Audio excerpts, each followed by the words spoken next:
All right. Actually, it looks like our numbers are evening out pretty well. So I think we'll go ahead and jump in and get started. So glad you guys are here. Good morning and again, good afternoon for our East Coasters. Welcome to the Ad Astra Admin Training webinar. My name is Maggie Roberts. I'm the Client Services Advisor here at Astra. I'm going to be supporting on the call today or on the webinar today, checking the chat, watching the Q&A, but we're glad you guys are here to talk more about the Ad Astra platform and how you guys can utilize it even better in your admin area. Glad you guys are here as admins. Want to go ahead and point out if you are, pulling up your site while Kason is going through the training, if you do not have admin access, reach out to who your administrator might be on your campus. If you do not know who that is, you can feel free to submit a ticket. I'm recognizing a lot of the names on our list, so I think we're good to go. But yeah, let us know if you have questions on that. But I'm gonna turn it over to Kason to introduce himself. He'll go through our agenda. Yeah. Awesome. Thank you, Maggie, and good morning or afternoon, depending on where you're from. Hopefully we're gonna have some fun today, learning about how to manage your monitor, line, and predict site from that admin level. We'll go through some of those webinar logistics, what to expect as we're going through this.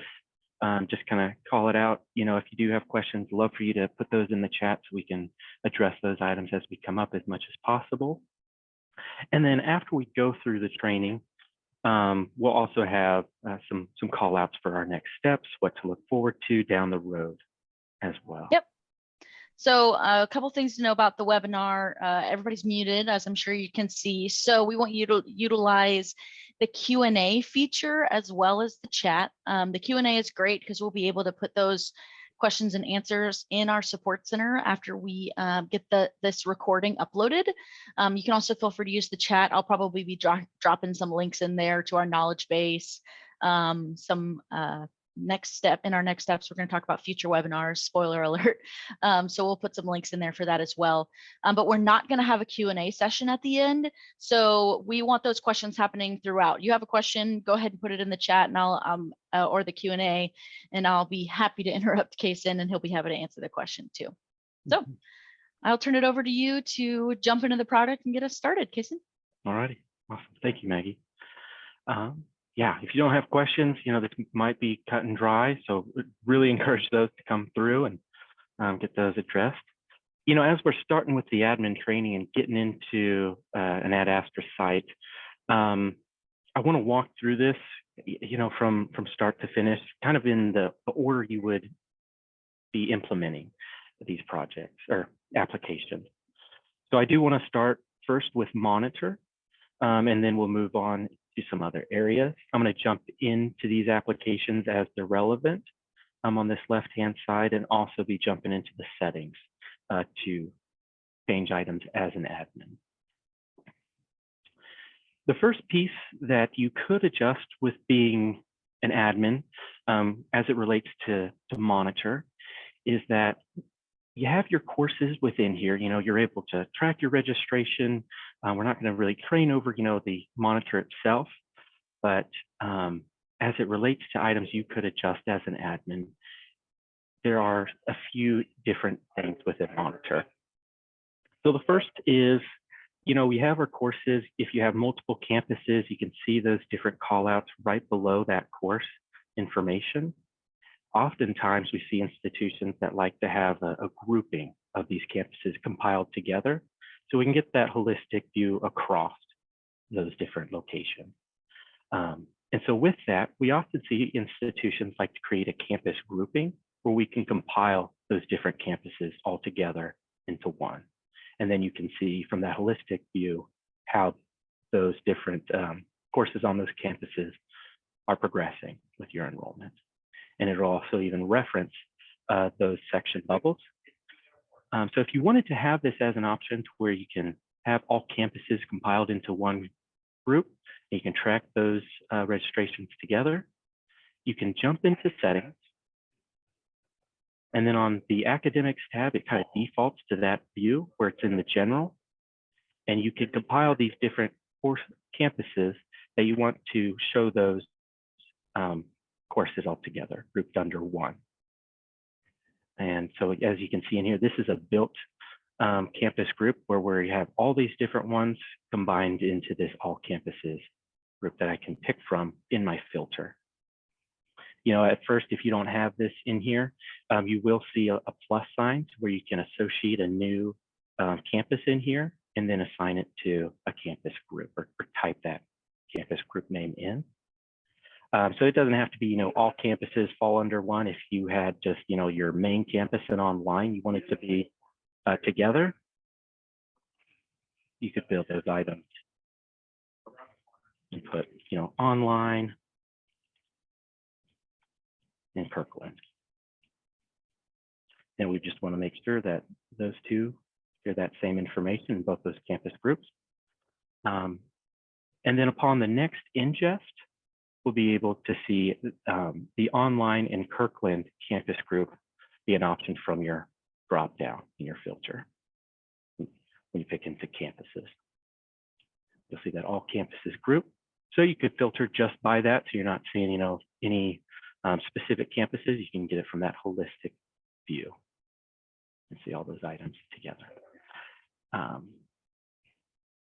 I kind of also like to just pull up an example. I think accounting 2101 is a good example of how you can kind of see these items compile together. So here's the overall all campuses, and these three are compiled into there. You'll be able to see that even from, you know, the section bubbles. I know that this first section, it's coming from the online campus. Those enrollment numbers are going to match for that area. And so this campus group can be really helpful for being able to just drill in at that overall level, see how registration has progressed, make comments in here as well, and even click onto those sections and view them further also. But you'll also be able to even then, with having campus groups set up, see that information in that same kind of lens from Align. And as we add those new campus groups, just note that we're not seeing that online in Kirkland just yet because the ingest hasn't run, hasn't looked at compiling those courses into that campus group yet. So we won't see that until the next ingest. But if, you know, you added that campus group, it's been a couple of days, you come back into Monitor, you don't see that, I'd first look at the, you know, the last time your Monitor application updated. If it's been a couple of days, you might need to click on your Astrobot, go into support and submit a request to get that looked at. If it's been, you know, a week or so that it hasn't updated and you know it should.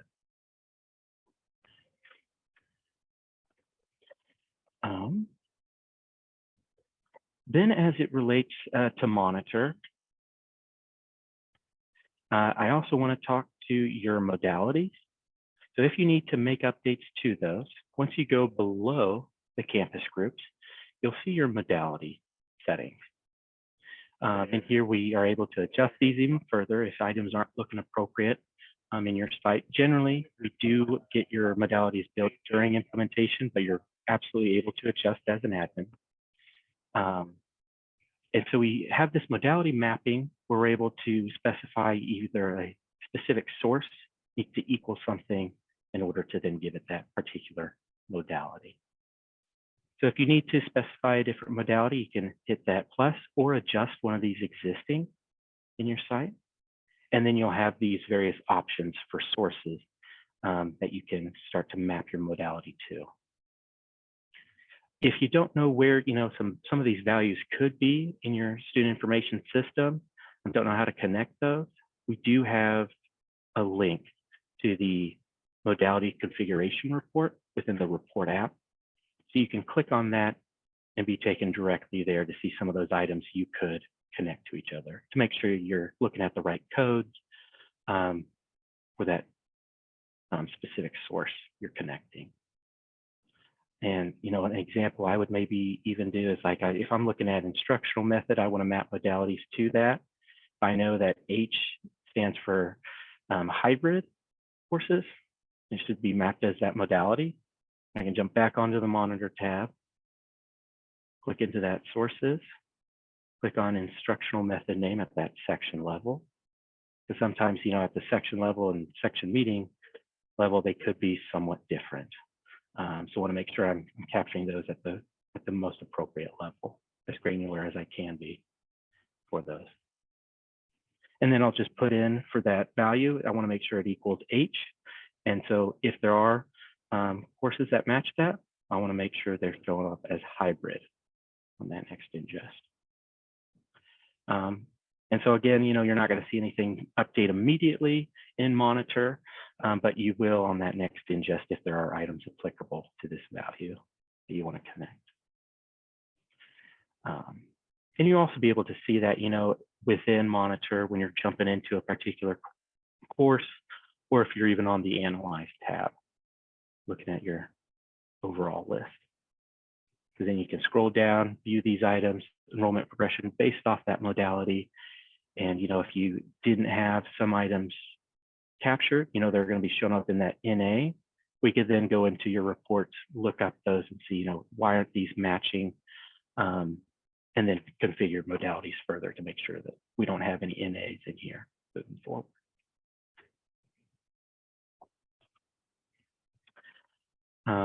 Then jumping back on to that academics tab and still on the general. Further below, well, before I go further, if also you need to just entirely delete something out, you can get that removed right in those 3 lines or dots, excuse me. But then further down, you'll see some other items like grade modes, meeting type to room type mapping, meeting types. A lot of this information is going to populate according to what's coming in from your student information system. But if you do need to adjust it further, you do have that ability within here. But just to make sure you're aware, these items are really for schedule building or that section building. So if you're not utilizing that application, you don't need to adjust these. And that's pretty much for all these other items further down on the general list.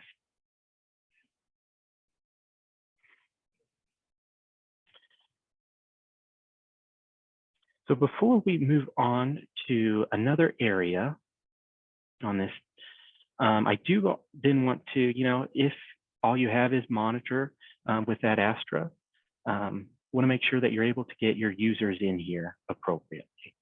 Because if you're not using any of the other applications, then it might be an item area where you might want to drop off if these items aren't applicable, but love to have everyone stay and see it all. If you need to add users as an admin, you can go on to that settings and click on that users tab. You'll see everyone in the system currently if you're doing just manually adding users, and you'll have that ability to hit that button right here on that far right to start to add in new individuals. If they're not in the list, all you have to do is fill out these 3 lines, and then based off that email address, once you hit add, it's going to shoot them an email letting them know, hey, temporary password, and here's the link to sign in to that Astra site with that. Then from there, individuals, you'll be able to see them from this list, and they'll by default start with being a user. You can then, of course, click into that and adjust them to admin or contributor if you need to.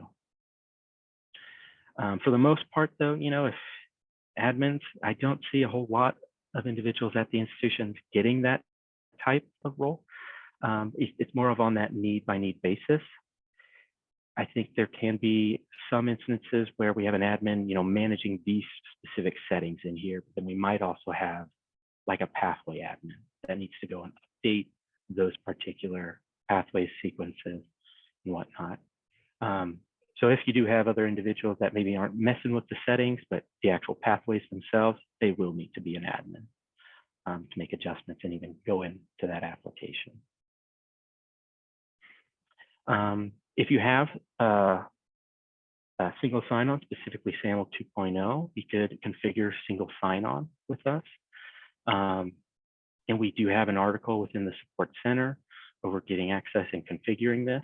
And we often recommend that if you're going to configure single sign-on, do it with IT and have that specific document pulled up of that article in our Support Center for configuring that. And if you're in here and you're not sure which article that is, If you click into that Astra bot and then onto the graduation cap, you'll see user settings in Ad Astra. And about midway down, you'll see that configuration area. And then those steps you need to take.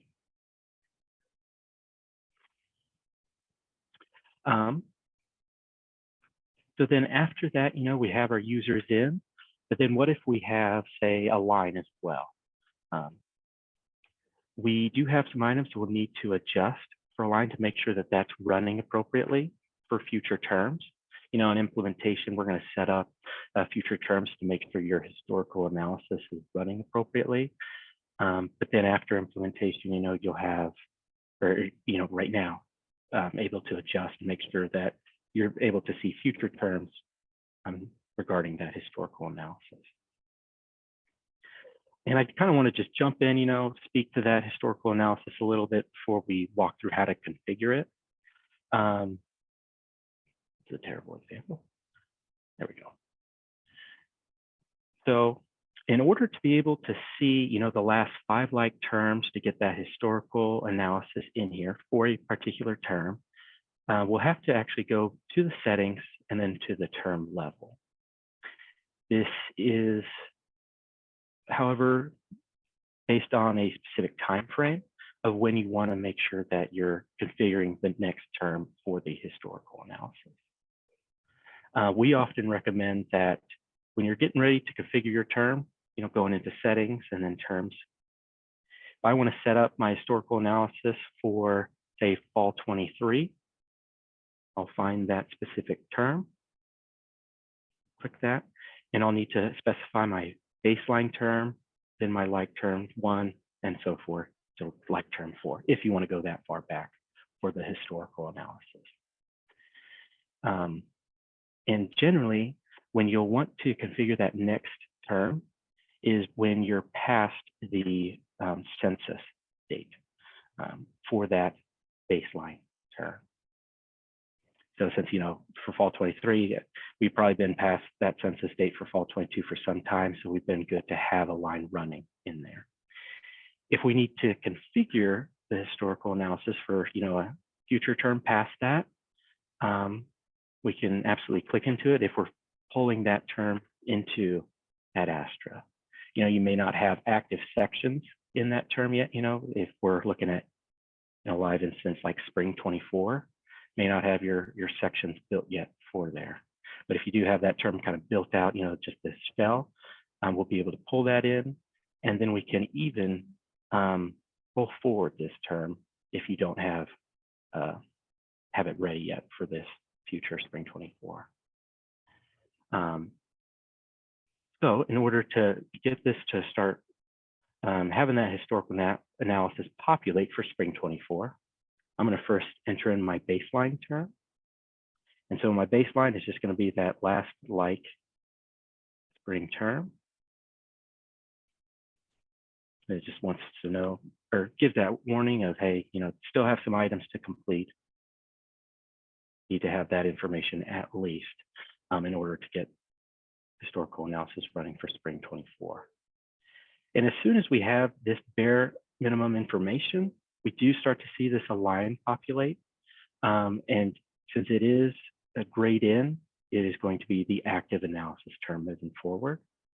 You'll see some of these others in here that have kind of that grayed out because those are pretty much in the past and aren't getting updated regularly.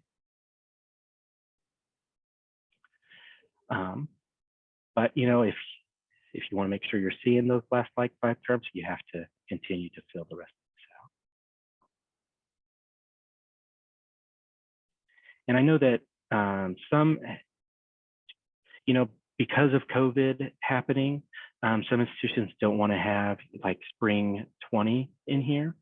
So if you wanted to skip that semester, your term, you could and go right to spring 2019 if you needed to. If you didn't want to have that getting pulled in and being a part of the recommendations we're offering.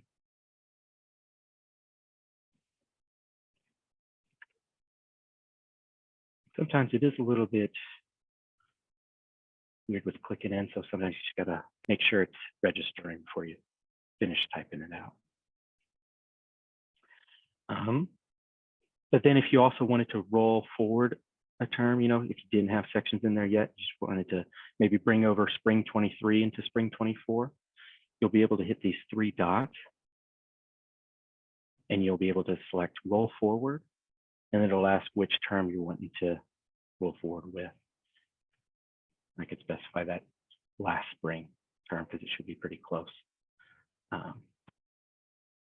And then from there, I can hit that apply. I already did that for this particular term, just hasn't updated yet because I did that this morning. So on the next ingest, should be able to see spring 24 populate in a line. And you know, it's going to be roll forward at this point, but once you have your schedule ready to go in your SIS and you want that to start coming in, you can hit those 3 dots again and then click that restore button. So then we're starting to feed in the actual information you're providing for that term.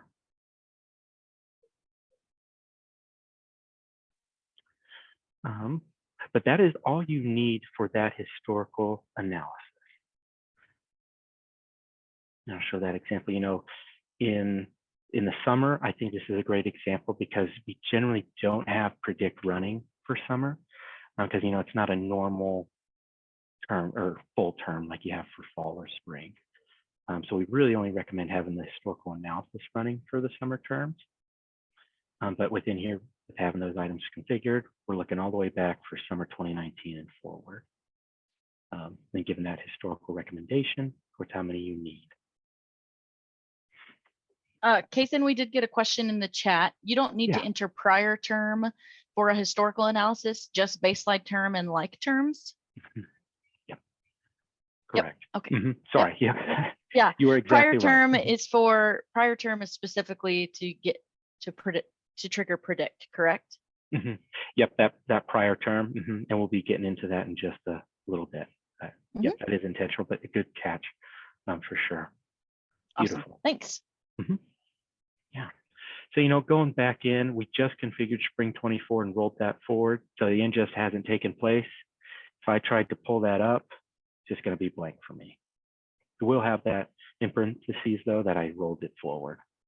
We know hasn't updated, so we're not going to see anything in there. However, if we look at fall 23, we'll see it look a little bit different compared to that summer term we were just clicked on. Because we do have predict running for fall 23, where we're providing that prior term. So if you were to look in, you know, any of these, we'll be able to see there's still the historical trend going, but then we'll also be able to see the students that are driving the predictive demand for this course based off of, you know, where those students are at in their pathways if they haven't completed this course yet. And it's, you know, one of the more recent ones that are up on the list that they need to take, we're going to be recommending they should pursue this course and hopefully have that be provided in, you know, recommendations as well. But it is kind of specific on when you want to have predict configured.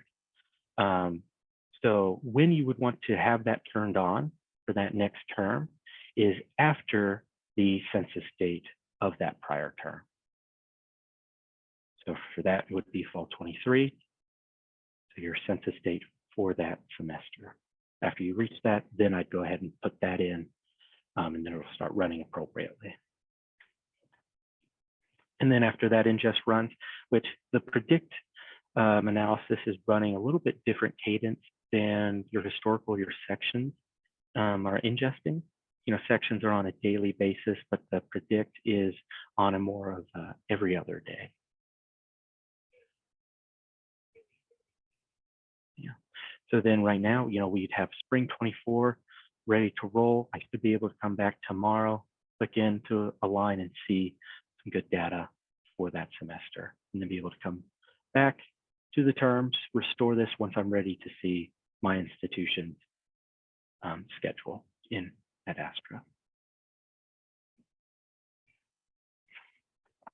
Okay.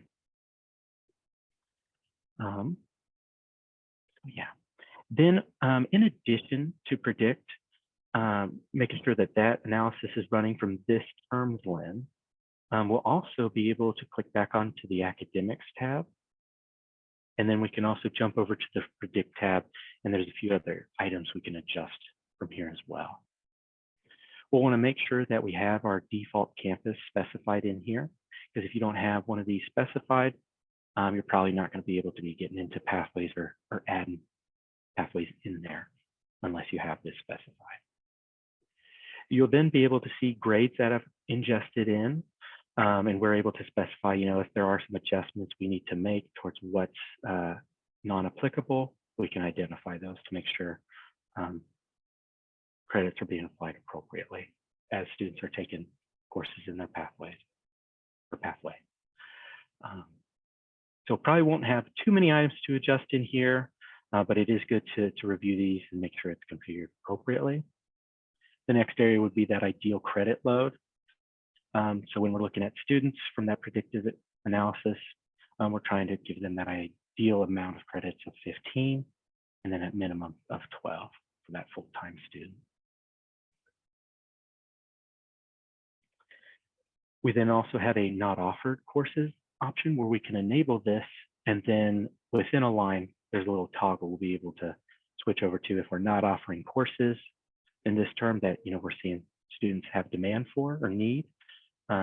We can toggle to that, and that's just going to be this not offered button right here on the Align tab. It could take a little while to update for that not offered. But yeah, just give it a few seconds and then maybe even hit my refresh. Should see some changes.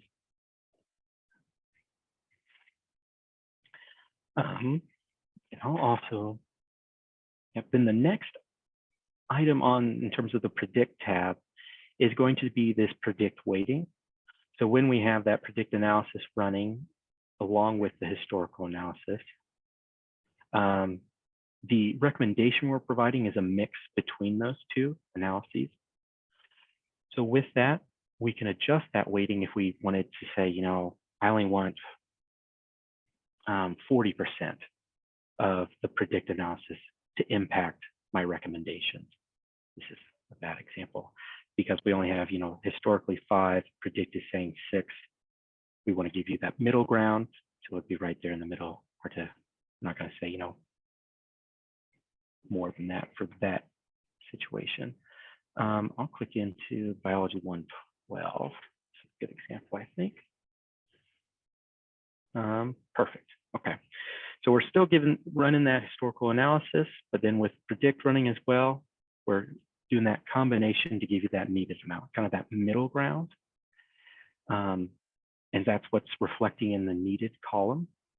So if, say, for instance, you don't have your pathways up to date, you don't have all the courses specified, and that could maybe not be the best results when predict runs, you may want to lower your predict weighting so it's not having as great of a pull when it's providing how many we feel you need.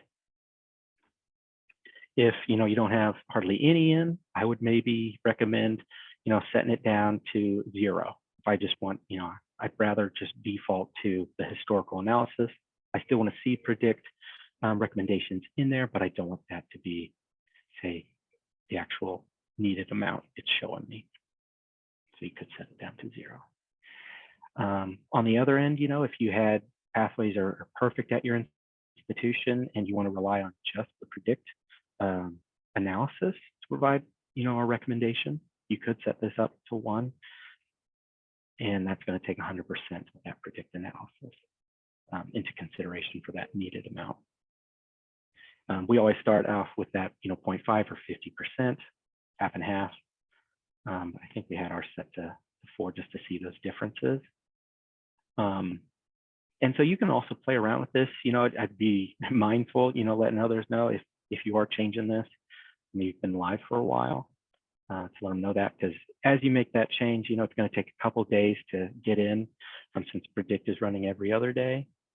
But once it is in, you'll be able to see those different recommendations, how they adjust, and see if it's a better fit for that.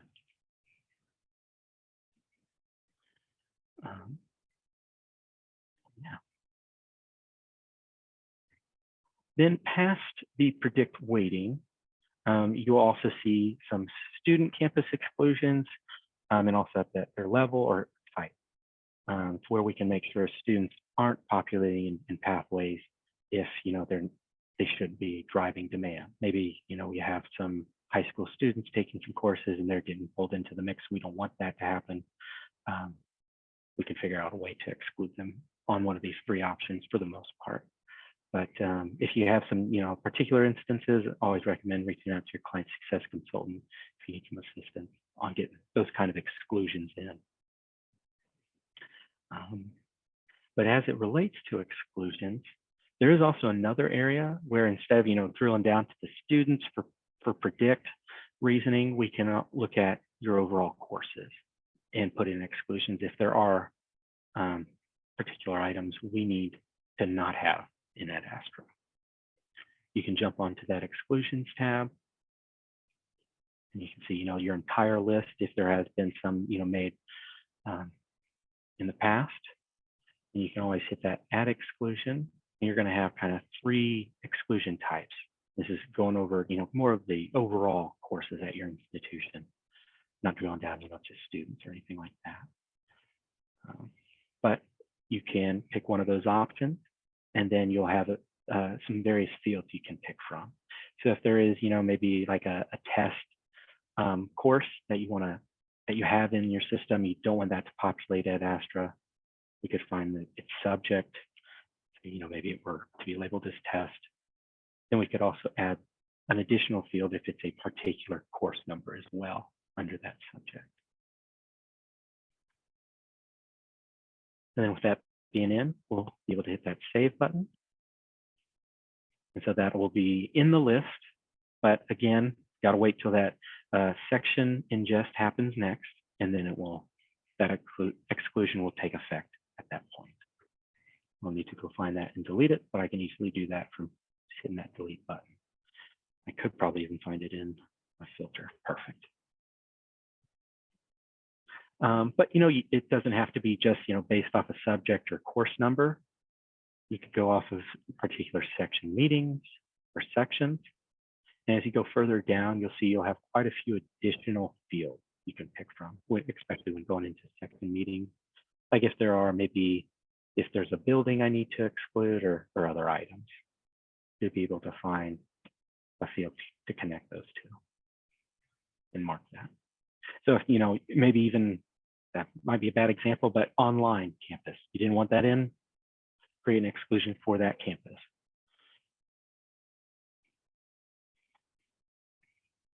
Alrighty. We are moving along. So next, as it relates to Align, there is going to be a specific user setting you can adjust from academics. It's actually in the monitor tab. To switch quickly between Align and monitor analysis can be helpful if you're looking at a course, from one of those applications and you want to just jump right to it from the other side, from that registration standpoint, or see what we were recommending. I'll make sure that's shown as enabled. Oh my goodness. Okay. Well, hopefully that will stick moving forward, and I'll show you where that will show up in a little bit. But before I move forward and jump back into Align, I'm going to finish up, these other tabs you're seeing here. Momentum Year.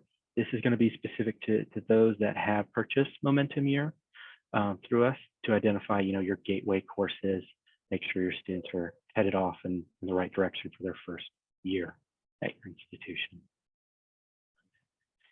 And then we also have pathway courses, or this is where we're able to identify test codes, attributes that can fulfill course requirements from pathways. And we tend to be able to, import those, but you're also able to add them manually from here as well if needing to. I just got a question in the chat. Mm-hmm. Can we search programs by department? I think they maybe mean from Align. From Align? Okay. Oh, maybe from the programs. Oh. Maybe if you could give us a little bit more information about where you're wanting to search programs by department, that'd be great. Yeah. Mm-hmm. Yeah. If it is in, like Align, and you're trying to filter by that, to be able to pull that department in, but it's not going to be specific to pathways from this lens. But, as it relates, if there are, different departments in here and you're wanting to maybe set up filters for those different departments, you can do this all from your admin level user. You can go in here, select those different items that certain individuals want to have as a filter. Then you're able to hit these 3 lines and save that filter. Say math department. I know that wasn't the items I picked, but this is just for an example. Say math department, I wanted to save this filter, and then I also wanted to give that to different users that are going to be in there, in that filter. I can hit that drop down, and then those 3 dots, and then I can share this out to other users that are in your Ad Astra site.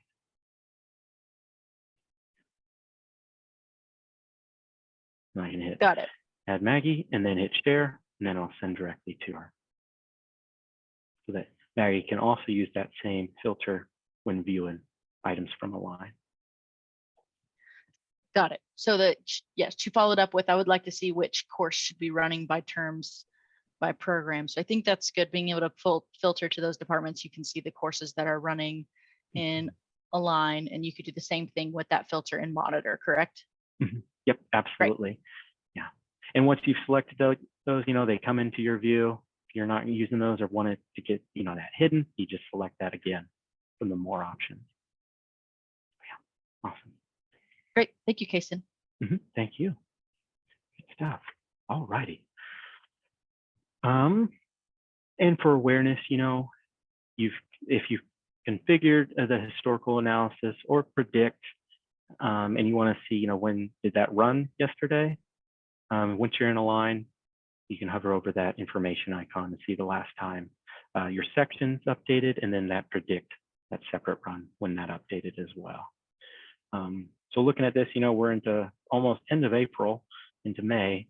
If I was, one of you, I'd see that this could be an actual issue if I've been making updates to sections for fall 23. So we'd definitely want to submit a ticket for that at this point. But, this is just a demo.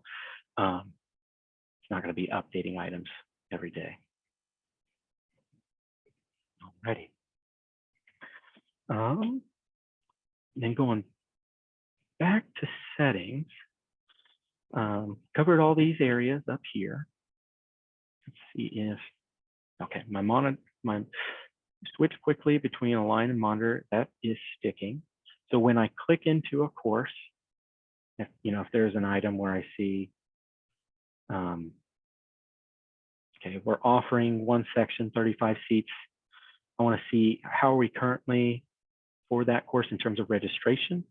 I'll see this item now where I can just jump right over to Monitor for that same course.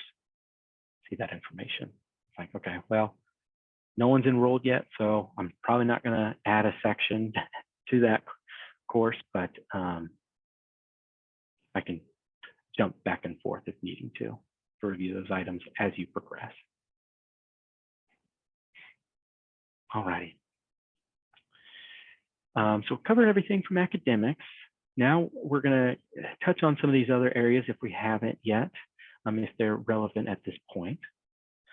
Next is completion tracks. Being able to tag, identify where your morning, afternoon, evening is for your section meetings. And if, your institution classifies the weekend differently, you're able to update those items as well. Probably not too, probably won't update these items too much if you're from, the United States, but we do have a few overseas that they classify their weekend as Friday and Saturday. They actually have classes on Sunday, so we needed to flip that and make sure it's shown appropriately across the system. And then you can also set up campus completion paths to make sure items are getting sent to the right location as well. And that is going to be it for the completion paths area. We've gone into exclusion, talked through those. Won't have any items to really adjust in terms of faculty or institution. So I'm going to skip those, but we are going to go into programs. This is going to be another area where we're able to pull in your program information to your pathways. And this is really helpful if, if we're classifying programs a way that you don't at your institution, this is an area where you can come in and update those items to make sure it's more appropriate based on your instance, and that those are reflecting across pathways. You can go into the edit and be able to update all of these areas. AA and art pathway, what college does that belong to, division, department as well. Specify those if you'd like, or need to adjust them. You'll also be able to click over to student assignments, see where they're mapped to, as well as configuration. How are we defaulting those settings? Just be mindful if you do adjust the configuration, take one of these off. Just make sure you identify that warning that it's going to delete existing programs that we're using that.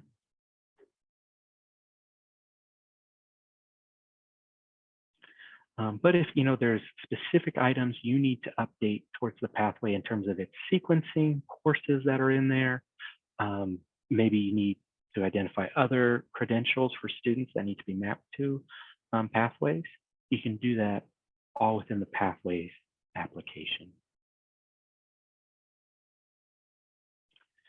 So once you're in here, this is applicable for admins as well. You might have some of those additional individuals in here that are pathway focused individuals. In here, you'll be able to click into each pathway. It's going to show you here's the version for this, as well as the student count.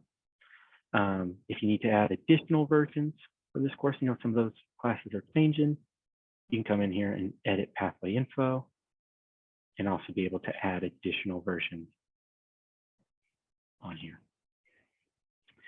Then you can also click over to the pathway, see all your courses that are identified in their sequencing. We also did have a kind of recent update where we're also showing, grouping them by year one and their particular term. You'll see some of those in there as well. Some of that program information, overall credits. And in here, you can choose to edit those sequences. Maybe, like English 1101 should be after ASU 1101. We can hit edit sequence and click and drag that rule down to reorder that and make sure it's appropriate. That students should be looking at this course before English.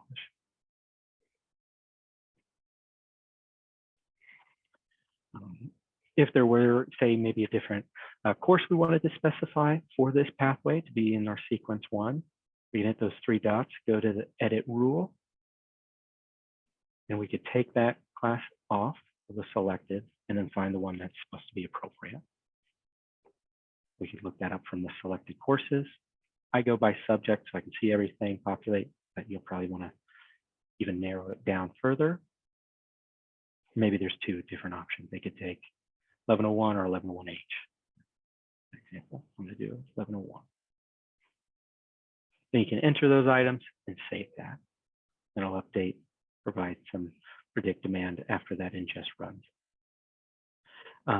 If there are, they could take either of these, but there is also an alternative that we want to offer, but they could also fulfill this sequence. You can hit those three dots again and hit that edit alternative. And this will also allow you to go by either selected course, or you could pull in a course group that one of those within there would fulfill that sequence. Kind of similar to what we have on this sequence too. Any of these options would fulfill it.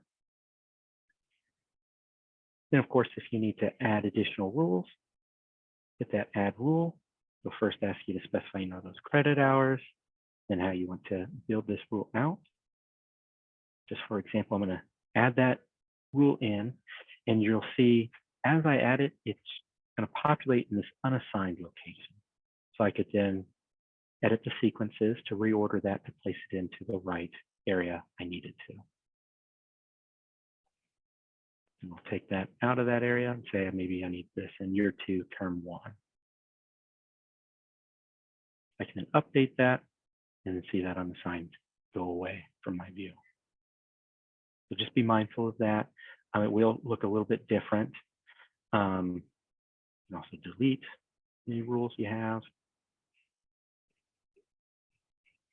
Yeah, and then as you know, predict runs, it's going to look at all the students according to that student association tab. If students have that program code and major code, they're getting connected to this pathway, and then as predict run, we're going to see per each student, you know, where are they at, what do they need to take next. If there are additional credentials or associations we need to connect, you can always hit that add association in here, and then specify those different codes, those 3 levels. Alternatively, if you knew there were some students that are unassociated to pathways, you can just click that area and then find that student count that connects to those appropriate credentials. Say like these 21 students. This is also for associate art. We can just hit those 21 and it's going to map those credentials, and I can hit save. And it might take a few seconds, or I can refresh to then see that student count update with that new association I added. Beautiful. So then we'll have more demand getting generated for these 17 that we added in that next ingest. And also took away those students. Definitely want to make sure, you know, we have as few unassociated students as possible, if that's appropriate.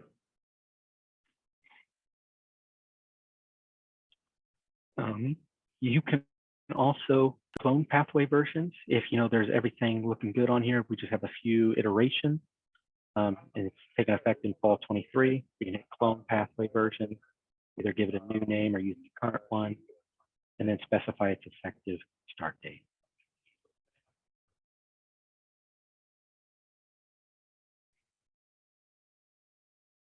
Now we're recreating it, but we don't have to, you know, add in each rule one by one. We can just make those fine iterations.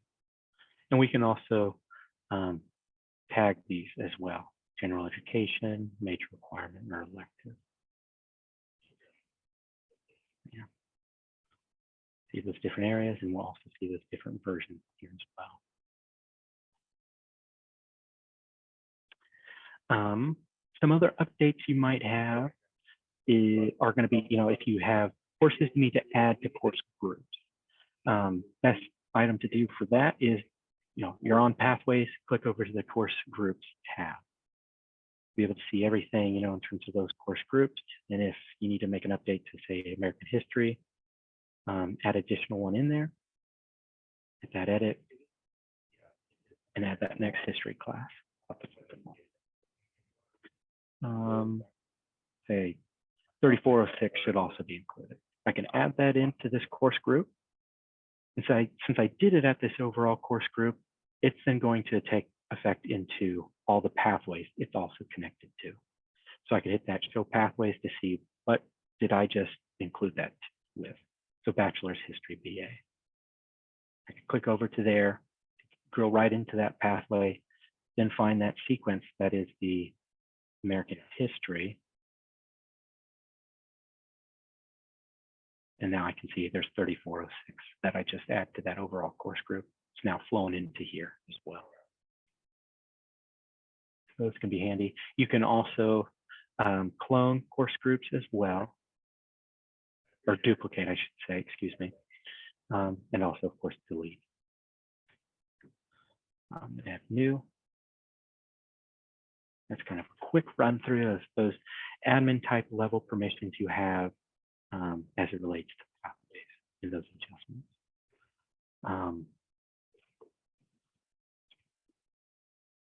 Okay.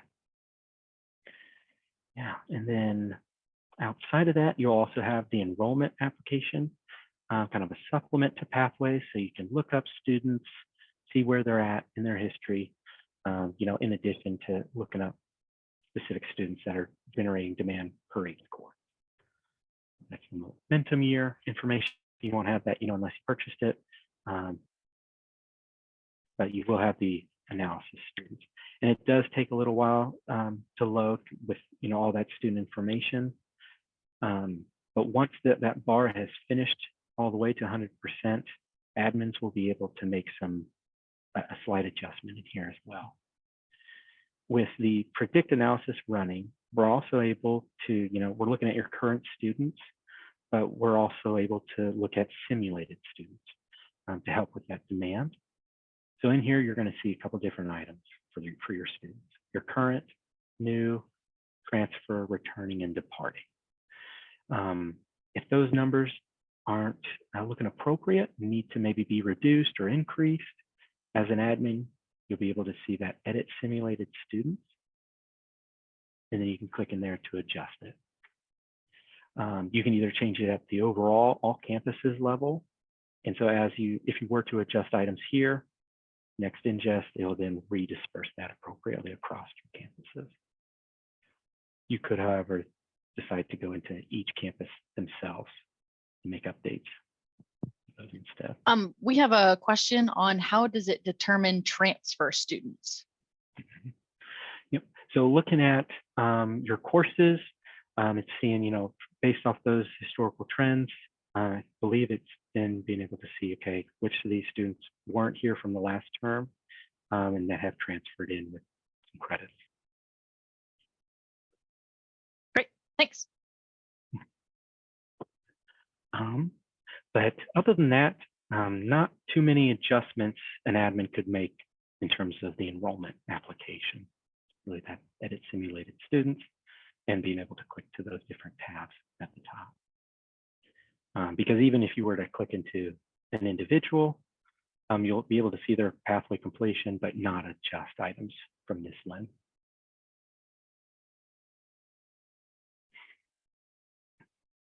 I know we only have a few minutes left, Kason, and I think you were maybe wrapping up, if I'm right. Cool. So we had someone that joined a little late and had just questions on campus groups.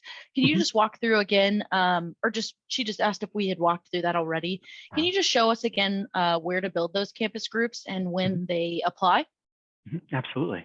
Yeah, so if you want to add in campus groups, when you hit that settings wheel, it should automatically put you on the academics general tab, and at the very top you'll see the campus groups in here. To where it probably be blank all at first, and you'll just have that plus sign to where you can add in these campuses. I want to group them all together to see their offerings or track their registration. Then once you have those different campuses mapped in here, maybe I just wanted a Kirkland and Fairhope, I can create a campus group for just those two to see recommendations populate. And this is only going, or it won't take effect until the next ingest runs. So once you add this in, you jump onto the monitor tab or align tab, and you click into your campus filters, you won't see Kirkland and Fairhope until tomorrow, if this were your site. Awesome. Yeah. Thank you. And so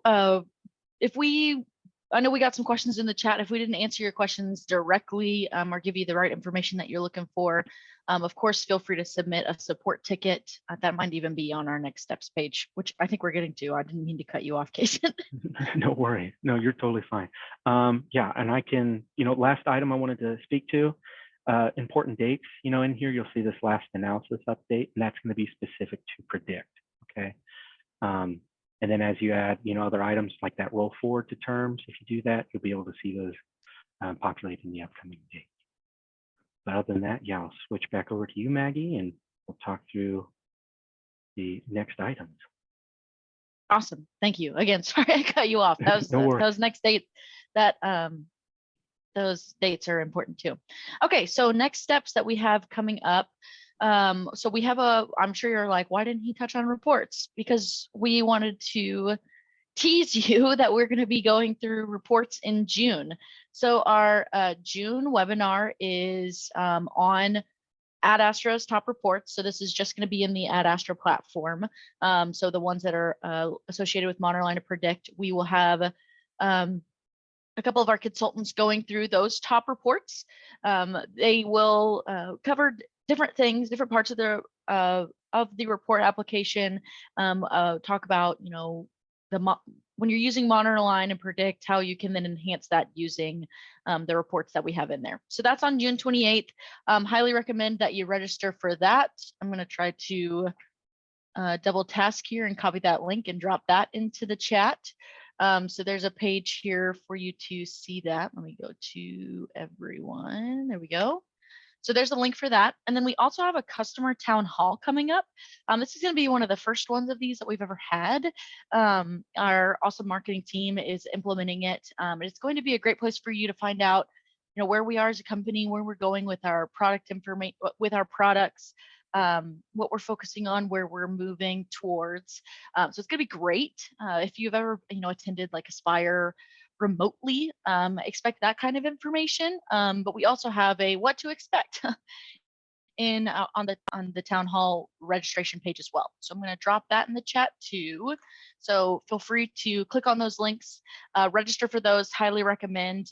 With the town hall, I think when you register, I think we also have a place for to submit a question that we can answer during the town hall, because that'll be a big piece of it, as well as answering client questions.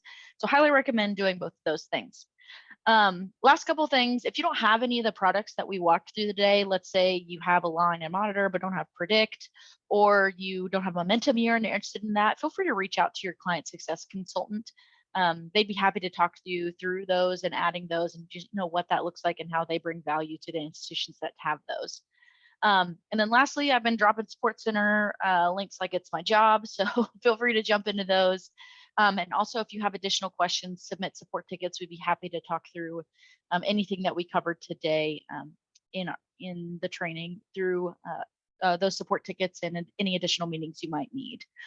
So yeah, there was also a question about sharing the PowerPoint.